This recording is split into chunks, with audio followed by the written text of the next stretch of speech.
Ini saya mau menjelaskan berkaitan dengan, ya lebih merangkum juga sih ya, proses AMDAL serta sistematika laporan. Jadi kemarin ada juga yang menanyakan. Jadi nanti UTS itu kan nggak ujian. Saya mohon take home, bikin laporan saja. Laporan apa? Laporan pelingkupan ya. Nah, seperti apa sih bentuknya yang harus dikumpul? Hari ini mau saya jelaskan itu yang pertama. Yang kedua, untuk tugas besar, tugas yang 30% nilainya, diharapkan dari presentasi kan ya. Jadi bikin laporan kerangka acuan.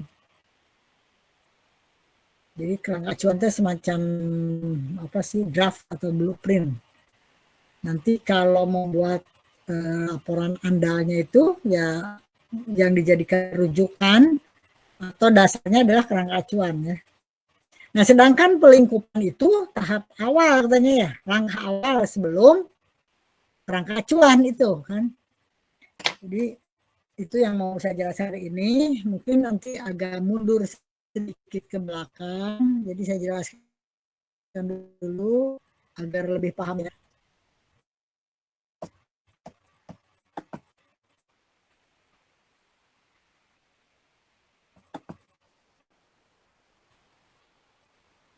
Nggak ada ya? Mengapa diperlukan AMDAL? Ini ingat semua ya. Kenapa sih AMDAL perlu?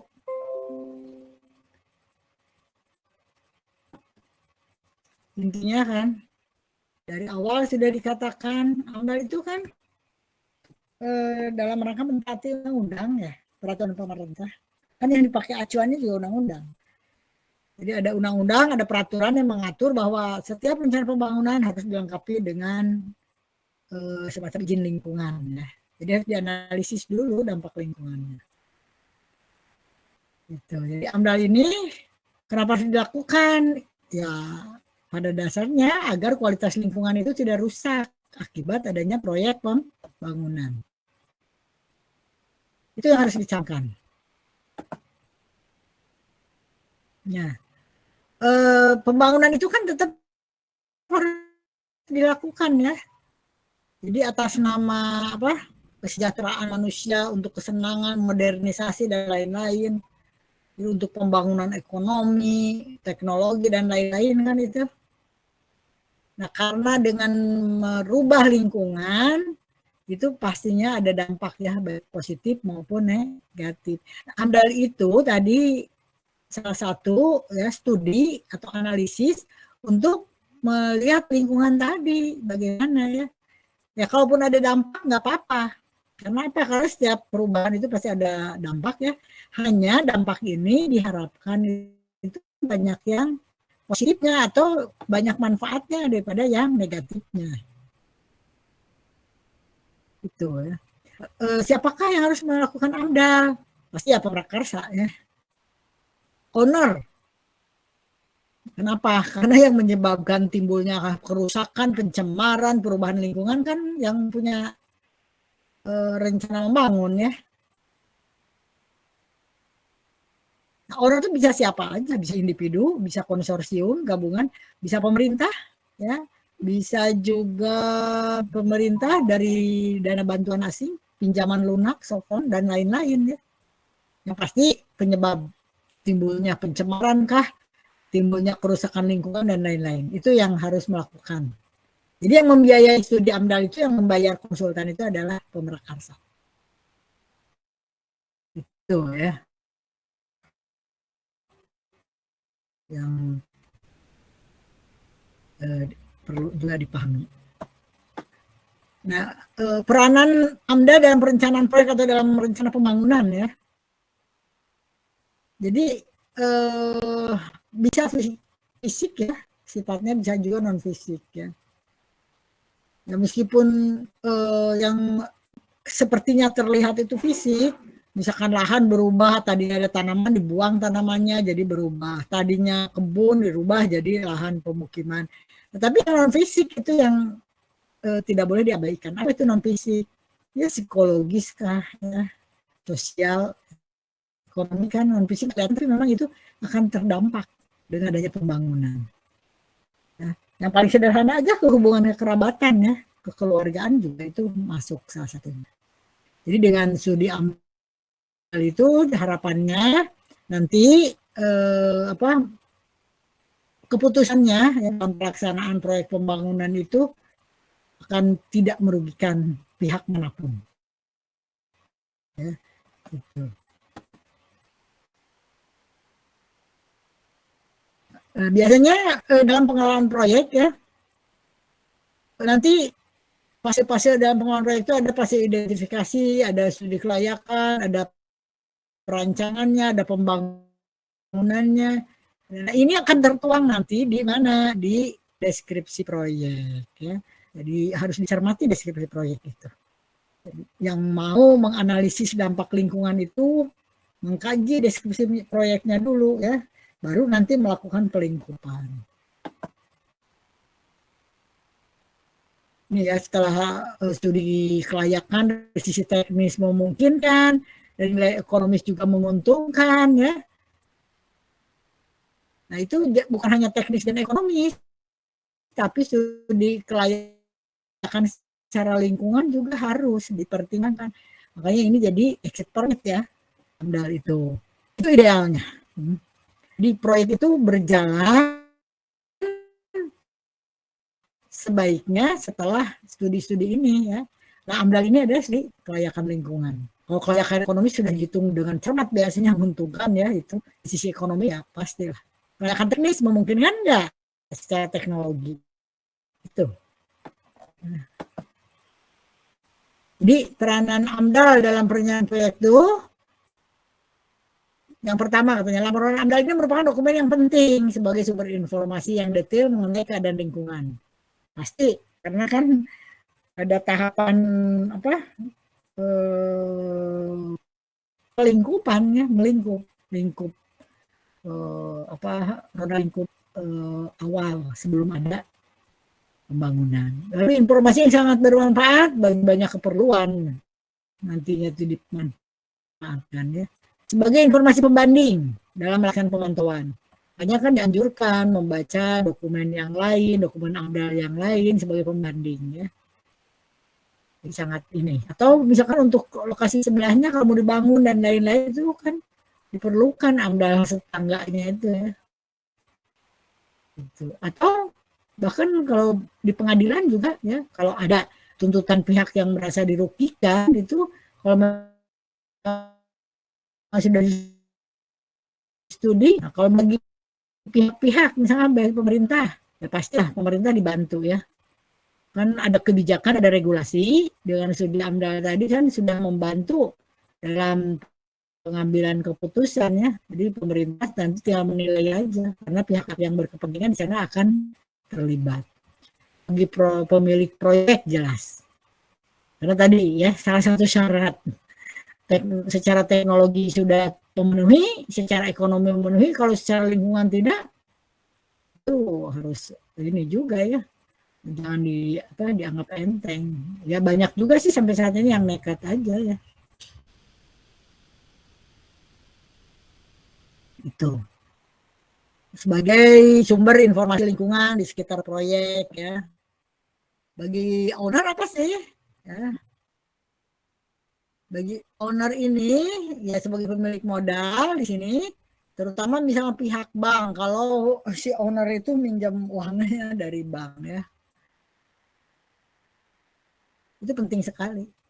Jadi pengajuan permintaan pinjaman kadang-kadang harus ada AMDAL-nya, tidak, karena nanti dia juga nggak mau gambling ya, bank ngasih modal taunya proyeknya mangkrak, proyeknya ditolak ya, tidak berjalan. Yes, itu ya.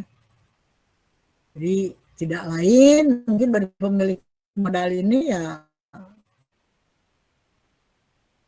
keberhasilan, keuntungan ya ujung-ujungnya. Bagi masyarakat apa sih?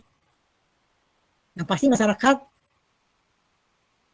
akan tahu rencana pembangunan di daerahnya itu seperti apa.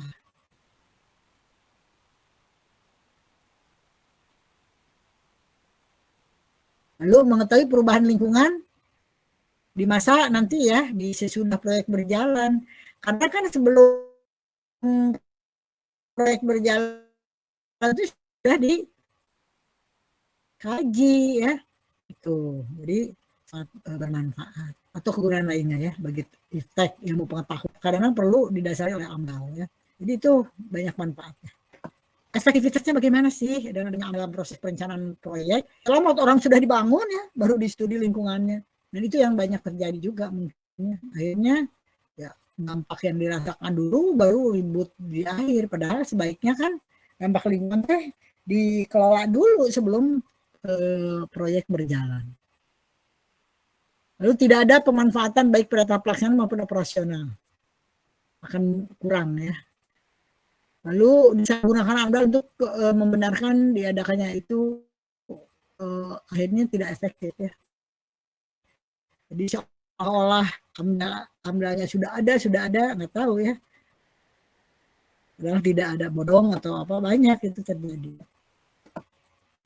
Jadi perlu upaya peningkatan efektivitas ya.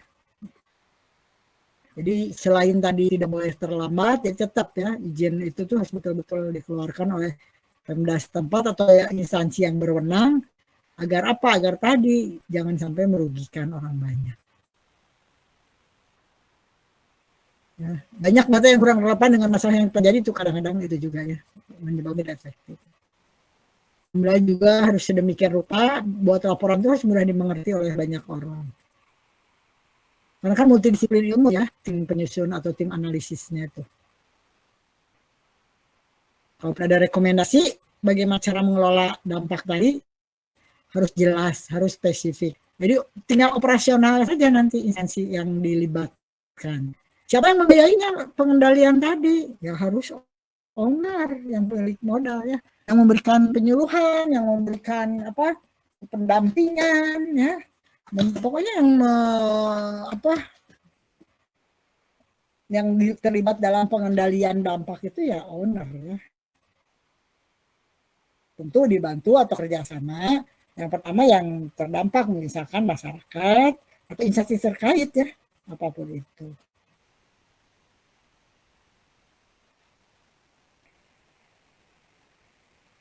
Nah ini juga untuk agar efektif AMDAL harus memiliki komisi AMDAL yang apa namanya tuh BPLHD atau ada biro lingkungan mungkin ya di kabupaten kota.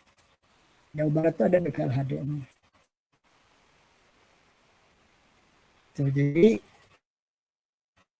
karena nanti hasil akhir rekomendasi itu kita juga menyertakan rencana pengelolaan dan pemantauan.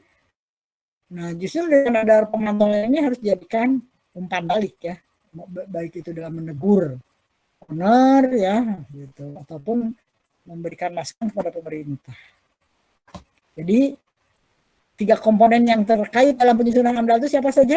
Pemrakarsa yang pertama ya, yang mengajukan itu tadi. Yang kedua instansi yang bertanggung jawab, yang berwenang ya. Ya kalau mau rumah sakit pasti harus ada instansi Depkesnya harus ya. Misalkan kalau kawasan industri dan lain-lain itu harus ke Kementerian Industrinya. Lalu komisi AMDAL ya ini. Ya karena AMDAL regulasinya di peraturan pemerintah di bawah menteri pastinya ya. Itu. Nah, tetapi selain di pusat karena sekarang itu kan udah bergulir tentang Otda ya tetap ya Pemda juga harus. Ini ya. Jadi AMDAL ini berarti keseluruhan proses meliputi penyusunan ya. Kenapa sih tidak dimasukkan di dalam proses AMDAL yang pelingkupan?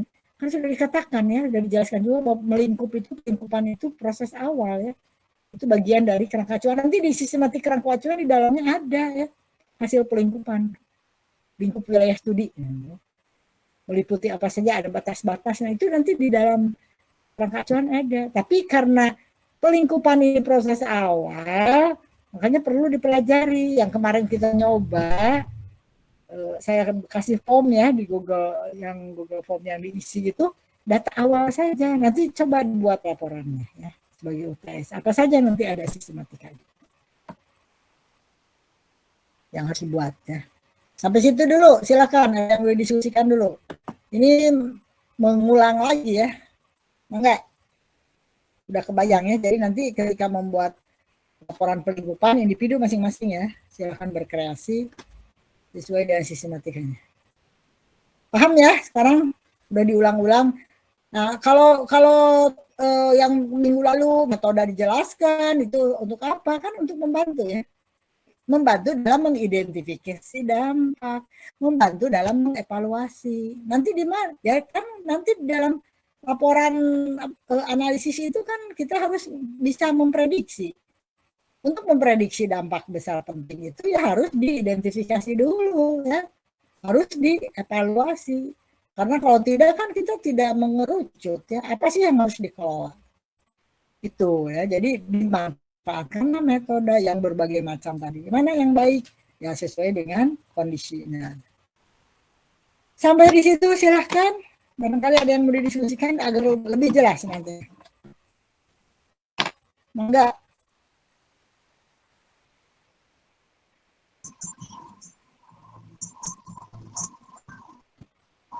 Silakan.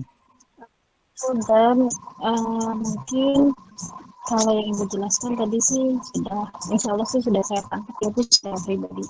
Tapi Ya. untuk nyusun, betul-betul nyusunnya Bu, untuk mengerjakan tugas, mungkin tetap perlu contoh Bu, barangkali ada. Nanti kan ada contoh banyak di internet, banyak contoh. Yang pasti ikuti aja sistematikanya. Nanti banyak. Coba buka aja laporan rangka acuan, ada banyak nanti ya.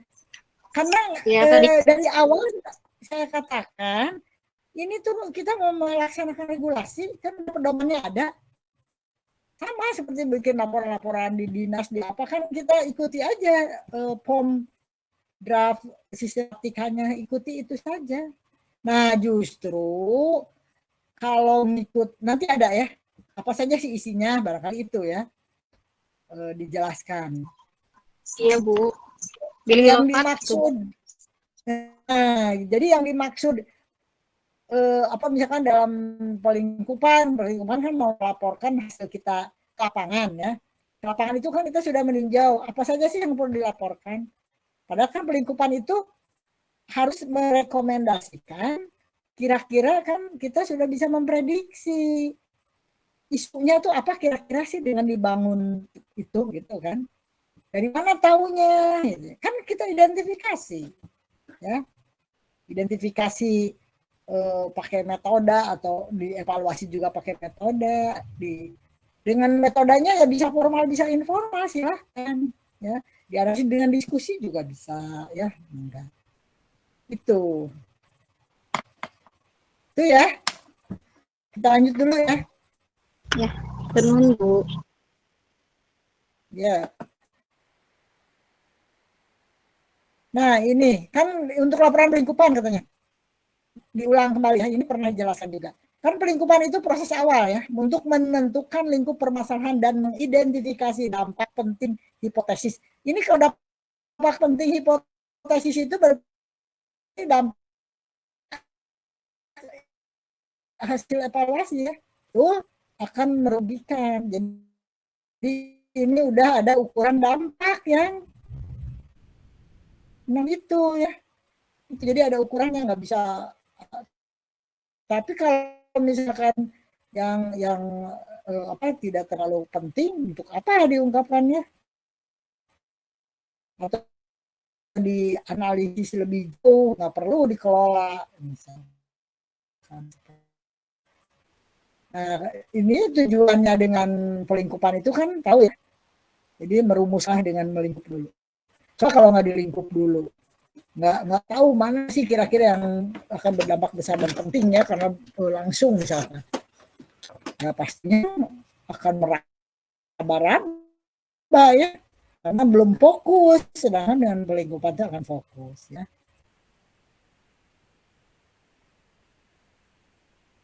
itu proses pelingkupan ini nih ya kan identifikasi dampak potensial. Ya, untuk tahu identifikasi dampak potensial, yang pasti kita harus tahu rencana pembangunannya apa, komponen lingkungan yang ada apa. Ya, kemarin tahap awal sudah dijelaskan ya. Zona lingkungan hidup awal, komponen lingkungannya itu apa saja sih yang ada di sana di tapak proyek ya.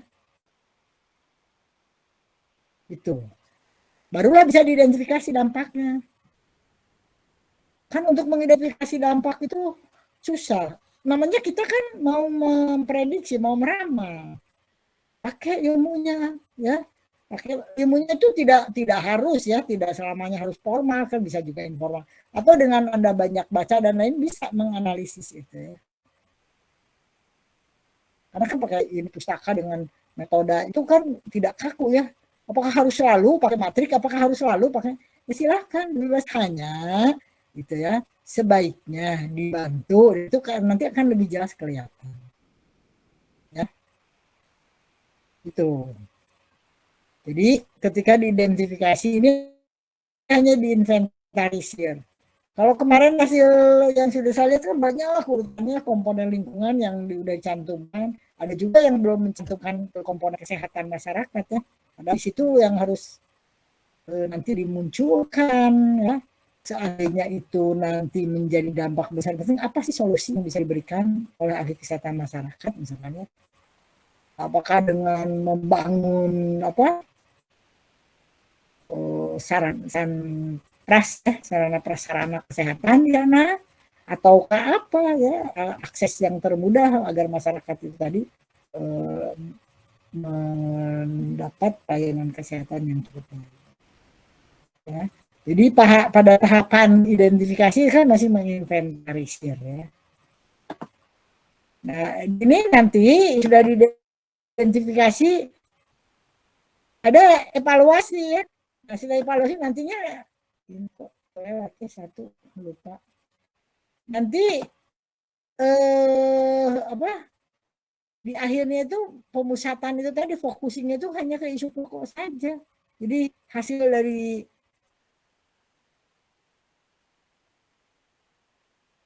pelingkupan itu intinya itu nanti dampak besar nanti kira-kira apa saja sih gitu.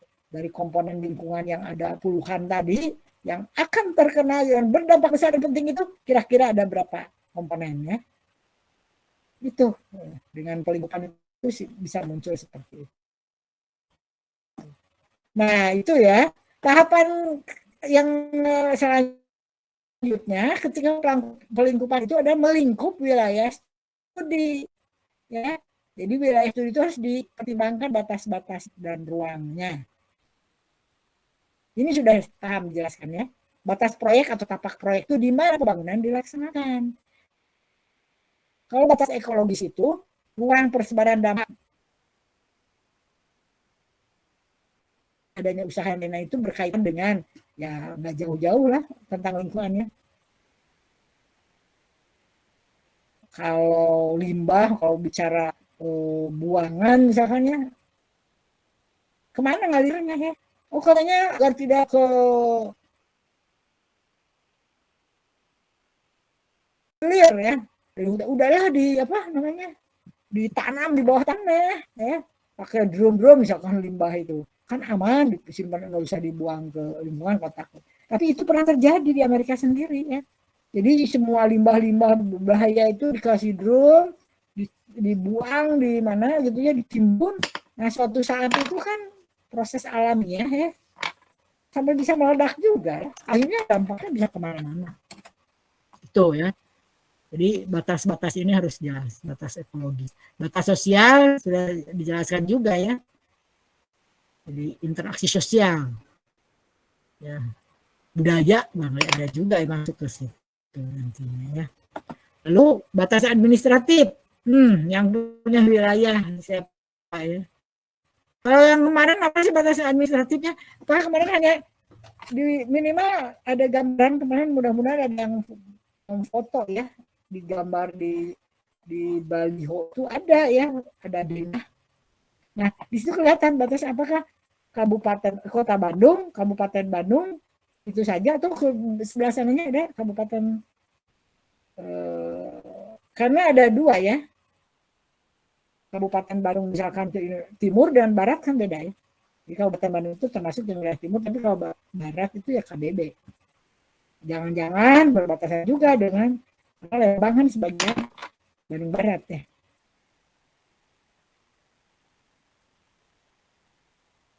Seperti itu ya.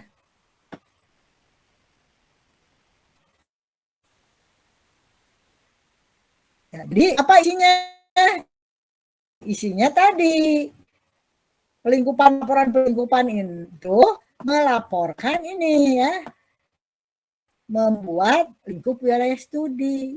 Nah, kenapa kemarin disuruhnya kan hanya merinci zona lingkungan hidup awal ya?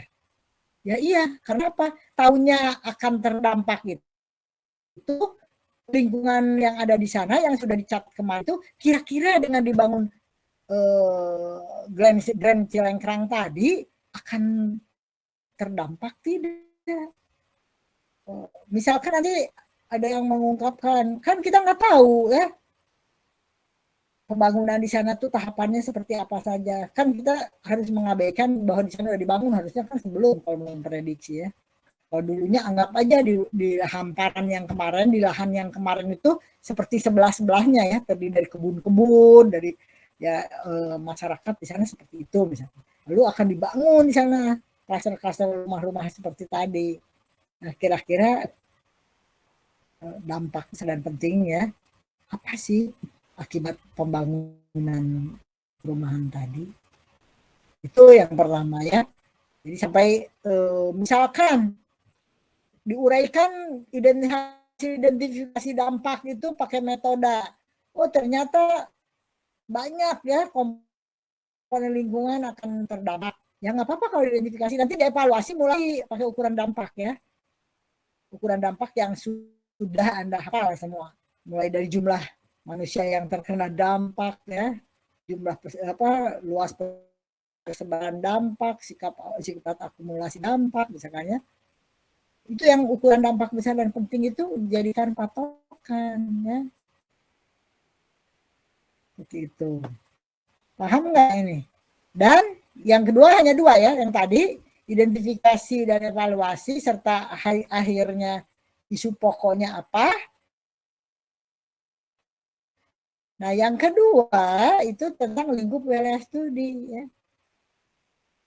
Ada 4 lingkup, yang kelima itu resultantenya ya, irisan dari semua batas-batas tadi. Tuh. Paham itu? Silakan kalau yang belum paham. Sebelum ke loncat ke kerangka acuan. Enggak. Jadi yang dilaporkan apa? Yang pelingkupan itu, yang pertama tadi ya, identifikasi dampak. Ya. Yang kedua, bagian A ya. Yang kedua, evaluasi dampak ya. Terus yang ketiga itu isu pokok ya. Nah, identifikasi dampak bagaimana tahunya? Kemarin kan sudah ditulis di lingkungan hidup awal ya. Komponen lingkungannya ada berapa? Banyak itu ya.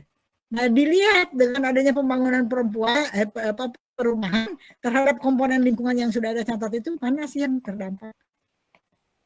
Contoh misalkan ada yang membuat sampai 26 ya komponen lingkungan yang ada. Nah, satu-satu tuh kira-kira kalau ketika prakonstruksi mulai dari survei dan lain-lain kira-kira komponen mana sih yang akan terdampak. Ya. Apa-apa masih banyak diidentifikasi. Nanti ketika evaluasi pertimbangkan kan kalau metodenya pakai matrik, Leopold atau pakai flowchart, enggak silakan nanti. Ya. Paham enggak? Silakan. Yuk sebelum masuk ke ya ini ke apa? Ke kerangka acuan. Pelingkupan dulu. Harus paham.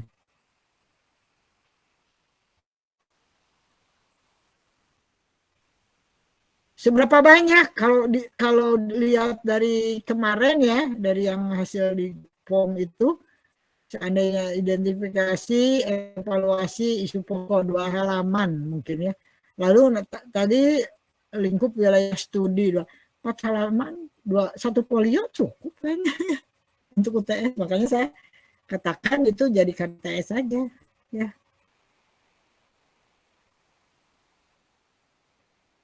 Paham nggak ini? Untuk laporan pelingkupan? Ya, enggak. Kalau yang kemarin kita isi itu tugas harian aja ya Bu berarti? Data awal. Kunjungan laporan data awal. Anda udah punya datanya itu, lingkungannya di sana seperti itu. Anda sudah baca peraturan pemerintah, regulasinya. Sudah tahu sistematikanya. Jadi tinggal apa? Kemarin menteri diajarkan, oh, untuk laporan pelingkupan, Anda kan harus mengidentifikasi dampak. Kemarin tuh apa sih? Misalkan di sana, saya kasih contoh aja. Kalau ada yang sudah dipisahkan ya, komponen mulai kimia, fisik misalkan ya, atau apa? Ada kan banyak ya komponen lingkungannya kemarin. Nah, itu nanti kan anggap aja jangan ada alasan kan nggak tahu Bu apa pembangunan rencana pembangunannya itu mah berarti Anda nggak baca. Coba cari kalau rencana pembangunan itu kira-kira tahapannya apa saja, prakonstruksi apa yang dilakukan, konstruksi apa yang dilakukan kalau membangun perumahan ya. Nanti dikaitkan dengan kondisi lingkungan yang ada di sana. Oh, katanya rata-rata lah kalau prakonstruksi itu mulai ada survei ya, ada pembebasan lahan, ada apa pembangunan destem atau apa ya atau apa pengangkutan material dan lain-lain misalkan. Terus ada 16 lah barangkali kegiatannya. Lalu konstruksi penyiapan lahan misalkan ya. Itu kira-kira lah ya. Nanti untuk pastinya silakan buka ya.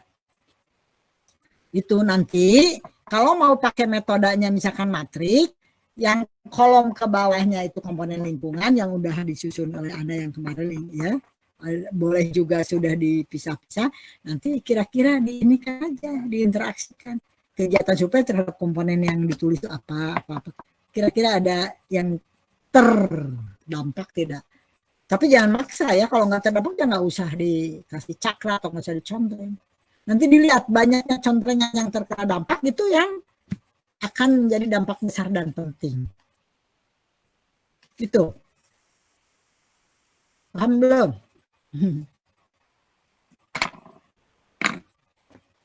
Kemarin di metode ada yang pernah ditunjukkan kan matrik ya, diinteraksikan komponen lingkungannya apa saja.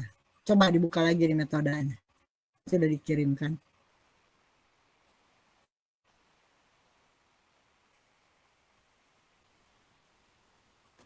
Ada yang masih belum paham lagi? Itu untuk identifikasi ya. Bedanya dengan evaluasi apa? Evaluasi itu udah pakai ukuran. Kalau identifikasi itu ini terpengaruh, mungkin banyak ya yang dicakar. Tapi nanti kalau dievaluasi yang betul-betul yang pakai ukuran dampak. Dan itu hasilnya nanti itulah yang isu pokok. Oh ternyata misalkan tadi yang akan menjadi dampak besar dan penting itu setelah dievaluasi itu hanya pembebasan lahan misalkan ya. Oh hanya ketika konstruksi itu tadi ya pencemaran udara misalkan ya. Oh lahan itu tadi ya kelongsoran. Oh dijumlahkan ada 10. Yang apa-apa 10 aja. Isu pokoknya ada 10 komponen lingkungan yang akan terdampak misalkan. Ya. Terus tepat. Paham nggak ini? Sudah kebayang belum? Kalau nggak baca ya nggak akan kebayang. Kalau kemarin memperhatikan saya menjelaskan apa metode ada dicontohkan ya banyak metode. Salah satunya matrik misalkan biar gampang boleh ya pakai matrik. Atau yang flowchart juga boleh turun ke bawah ke bawah. Nanti akan muncul kalau ini terjadi apa nanti ketemu komponen lingkungan yang akan terkena di bawahnya. Aliran bagian alir ya. Silakan yang belum paham apanya.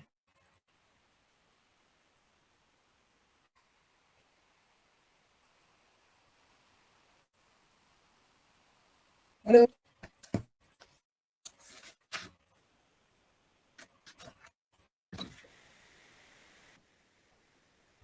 Mungkin dilanjut dulu aja Bu. Udah paham ini cara karena kalau ini kan pelingkupan yang tugas UTS. Selanjutnya saya sistematika kerangka acuan. Jadi pelingkupannya nanti khawatirnya ini bukan ini ya. Nanti bekerja sama ya silakan aja, tapi nilai tetap individu ya. Yang cerdas dikasih tahu temannya lebih diolah lagi, lebih lengkap, lebih bagus ya. Yang ngasih tahu malah lebih jelek nilainya. Biasanya seperti itu. Nah, agar paham semuanya benar gitu, untuk pelingkuran dulu tadi ya. Kalau sudah paham semuanya, saya mau menjelaskan yang kerangka acuan.